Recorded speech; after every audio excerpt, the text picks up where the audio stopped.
नमस्कार, मेरा नाम है अनुज सर और आज हमारे साथ हैं गोड्डा के विधायक श्री अमित मंडल जी। आज सबसे पहले हम इनसे जानेंगे कि ये जो एम्स का जो मुद्दा देवघर में चल रहा था, उन पर इनकी क्या प्रतिक्रिया थी, इन्होंने उन पर क्या कहा और क्या उसके बारे में ये जानकारी देना चाहते हैं। वो लाभुकों के लिए और जो भी स्वास्थ्यकर्मी हैं सर, उसके लिए उसका क्या होता, अगर उसका उद्घाटन जिस रोज़ होना था अगर वह उस दिन हो जाता तो क्या फ़ायदा होता सर जनता को।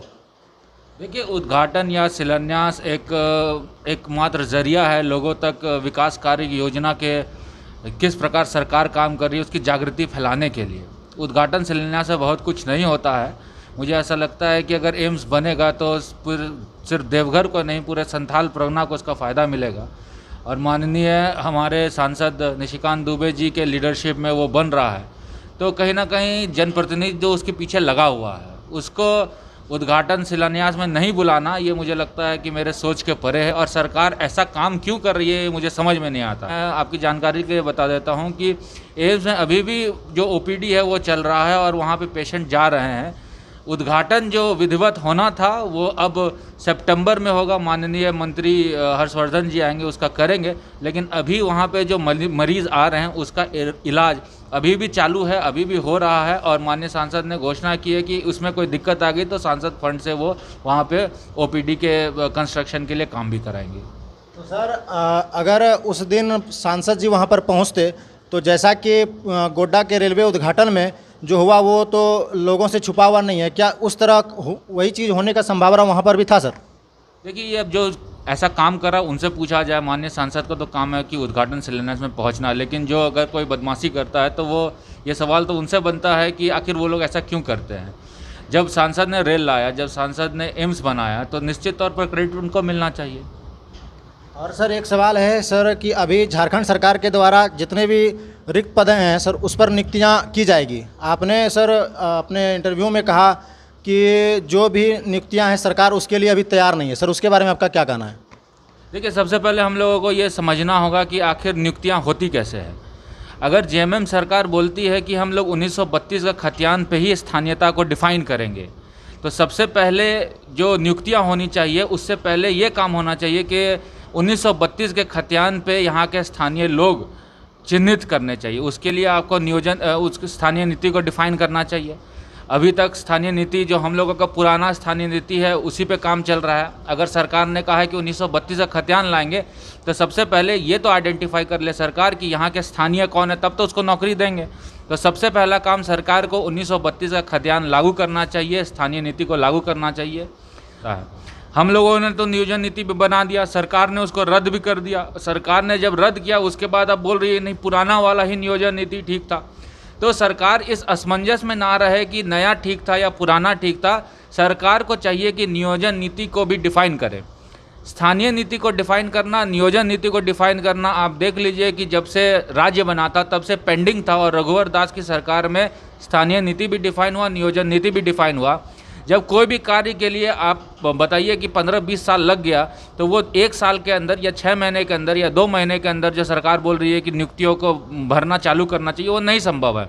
और सर इसी में है सर कि हेमंत है तो हिम्मत है का नारा कहाँ तक आपको लगता है कि सर ये अभी कारगर कर रहा है युवा जो बेरोजगार हो रहे हैं सर उसके ऊपर। देखिए, हेमंत है तो हिम्मत है का नारा अब रहा ही नहीं, अब तो हेमंत है तो दिक्कत है का नारा आ गया है।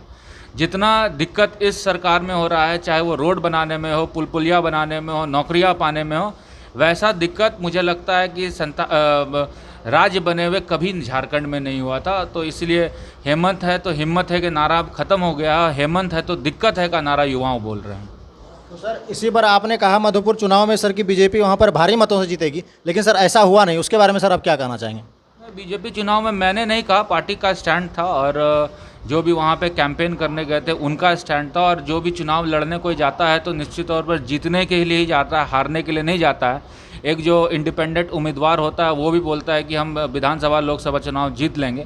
हार जीत का कोई फैक्टर नहीं है, लेकिन अगर ईमानदारी से कोई चुनाव लड़ा जाए तो निश्चित तौर पर आदमी जीतने के ही मकसद से जाता है। और मधुपुर हम लोग जीतने के मकसद से गए थे। भाई आपने रोड की बात कही, आपके इलेक्शन के समय से सर समय के पहले आपने गोड्डा पथरा रोड का शिलान्यास किया, जिसका कार्य सर अभी तक पूरा नहीं हो पाया और उस रोड की स्थिति अभी ऐसी हो गई है कि ग्रामीण उस रोड में चल नहीं पा रहे। सर उसके बारे में आप क्या कहना चाहेंगे। देखिए, सबसे पहले सरोतिया, बेलारी और पथरा चौक जिसका आप बात कर रहे हैं, तो उसका काम चल रहा है। अभी भी मैं गया था तो वहाँ पे भी काम चल ही रहा था। इस बीच में सरकार की जो नीतियाँ बदलती है, सरकार जिस हिसाब से ठेकेदारों को परेशान करता है, जिस हिसाब से उसका भुगतान नहीं होता है, बिल देता है, भुगतान नहीं कर पा रहा, तो यहाँ से अधिकतर ठेकेदार वो भाग रहे हैं काम छोड़ के। अब मेरा काम है काम लाना, उसके बाद सरकार का काम है कि सही समय उनको पैसा देना और पैसा दे के ठेकेदार से काम कराना, जिस पे ये सरकार मुझे लगता है कि कमज़ोर दिख रही है। अब इससे पहले जब टेंडर हुआ था तो टेंडर को कैंसिल करने वाली कौन सरकार थी? टेंडर को कैंसिल करने वाली हेमंत सरकार थी। उन्होंने कहा कि हम SOR को रिवाइज़ करेंगे और फिर से टेंडर निकालेंगे।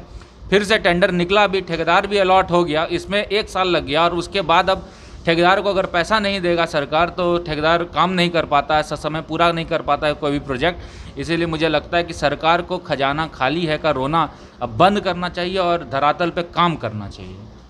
सर, आपने अभी युवाओं के बारे में बात की।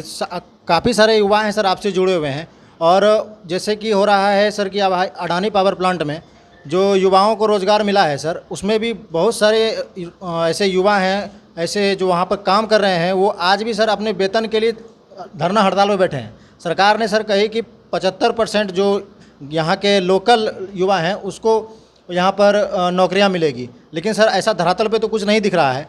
इसके बारे में सर आप क्या कहें? देखिए, आपको याद होगा कि सरकार ने कहा था कि हम लोग 75% निजी क्षेत्र में आरक्षण देखेंगे, स्थानीय युवा को देंगे। अब उसमें क्या हो गया, बहुत चतुराई के साथ जब बिल बना तो बिल में सरकार ने जोड़ दिया कि जो केंद्र सरकार द्वारा संचालित परियोजना है और राज्य सरकार द्वारा संचालित परियोजना है, उस पे हम लोग इस बिल से उसको बाहर रखेंगे। इसका मतलब NTPC बाहर है, सिंदरी बाहर है, आपका अडानी बाहर है, कोल का कोई भी कंपनी इसमें नहीं है, ECL, BCCL सब बाहर है। तो बचता क्या है, हम लोग के पास रेस्टोरेंट बचता है, फिर कपड़े का दुकान बचता है। उसमें युवाओं को क्या नौकरी मिलेगा, क्या ही वो कमाएंगे? इसलिए हम लोगों ने इस बिल का विरोध किया था, और ख़ासकर मैंने घोर विरोध किया था और कहा था कि इसमें सारी वैसी कंपनियां जो कि रजिस्टर्ड है उसको सम्मिलित करना चाहिए। और इसी का परिणाम है कि ये बिल को प्रवर समिति में भेज दिया गया और अब ये फिर बिल रीड्राफ्ट होकर वापस आएगा। युवाओं के हित के लिए इससे अच्छा काम नहीं हो सकता है जो हम लोगों ने किया। एक स्वयं सहायता समूह चल रहा था जो सिलाई का काम कर रहा था, उसको भी पेमेंट नहीं मिला है, DMFT के माध्यम से सरकार प्रशासन को देना था, वो भी मेरे बात मेरे संज्ञान में आई है। जब तक वो लोग मेरे से अप्रोच नहीं करेंगे और मेरी अपनी समस्याओं को नहीं बताएंगे तो उसको हम लोग श्रम विभाग में उसका सूचना नहीं दे पाएंगे। मैंने उनको भी कहा था कि एक आवेदन लिख के आए मेरे पास, और निश्चित तौर पर रांची में बैठकर मैं आपका काम कराऊंगा। मैं वेट कर रहा हूं कि कब वो आएंगे और उसके बाद मैं उसकी समस्याओं को रांची तक पहुँचाऊँगा। और संगठित मजदूरों के हित की कैसे बात करें, उसमें भी मैं मामले को रखूंगा, बशर्त है कि लोग मुझे लिखित में कंप्लेन दे और उसके बाद आगे का निराकरण जो होगा वो नियम संगत होगा, ये मैं आपको आश्वस्त करता हूं। तो अगर आप भी अडानी में काम कर रहे हैं और अगर आपका भी वेतन रुका हुआ है तो आप, जैसा सर ने कहा कि आप इनसे आकर कर मिलें, या आपका ही इंतज़ार कर रहे हैं, आगे की जो प्रक्रिया होगी वो सर करेंगे।